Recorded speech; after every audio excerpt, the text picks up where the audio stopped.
Last time we learned that Dayuma had agreed to help Rachel and Nate learn the Waodani's language. Dayuma also told Rachel why she had run away and how her people were very dangerous. One time, Nate was using his airplane to deliver some supplies in the jungle. He was just about to leave when someone came running up to the plane. "Help!" he was yelling. 2 people nearby had been attacked by the Waodani, and they needed Nate to take them to see a doctor. The Waodani had stabbed them with spears, and they were hurt badly. Nate helped them get in the plane and quickly flew to get them help.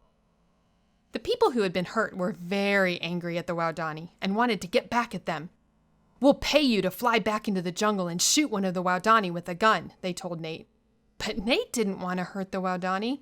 "I don't want to kill them. I want to save their lives by telling them about the Lord Jesus," Nate said. This was the first time he had been so close to a Waodani attack. It reminded him of how much the Waodani needed to hear about Jesus. Nate thought about the Waodani a lot and prayed for them as he flew his yellow airplane from place to place in the jungle, delivering supplies for the other missionaries. He had met lots of missionaries. Let's pretend to fly in the plane with Nate and meet some of them. The missionaries we're going to meet all have something in common. See if you can figure out what it is. Fasten your seatbelts. We're going to take off. First, we're going to visit Roger's family. Roger wanted the people in the jungle to hear about Jesus, even the Waodani. He knew that God's love is unexpected. He wasn't afraid of telling dangerous people about God.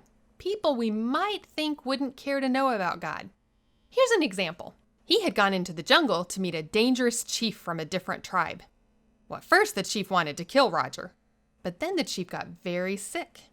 When Roger prayed for him and gave him medicine, the chief got better. And now they were friends, and Roger could tell him about Jesus.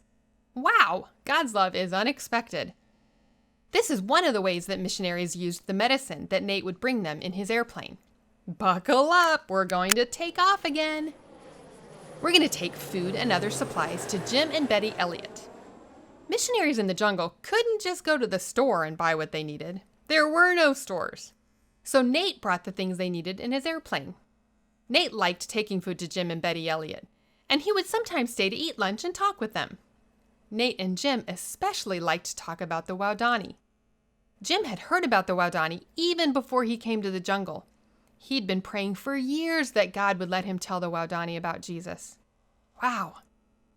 But soon Nate would have to get back in the plane and fly to help another missionary. Let's go. His friend Ed was building a new house in the part of the jungle that was near the Waodani's land. Ed knew it was dangerous, but he wanted to make friends with the Waodani and tell them about Jesus. Nate was good at inventing and building things, so he helped make a loud alarm with a bright light to scare the Waodani away if they tried to hurt Ed's family. Nate liked planning and building things, but sometimes he had to change plans if there was an emergency. His friend Pete might call on the radio and say, "Someone got hurt in an accident. We need you to fly them to the doctor."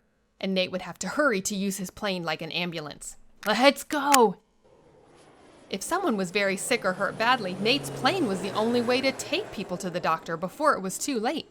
Nate would quickly help Pete carry the injured person to the plane and strap them inside. When there wasn't an emergency, Nate liked to stay for a while to chat with Pete and his wife. Pete had also been praying for a long time that God would help them tell the Waodani about Jesus. These are just some of the missionaries that Nate helped in the jungle, but these all had something in common. Did you hear what it was? Yes, they all wanted to tell the Waodani about Jesus. Eventually, they began working together as a team, planning ways to tell the Waodani about God. But when would that happen? How long would it be? Would they ever land in a Waodani village? You'll have to come back to find out.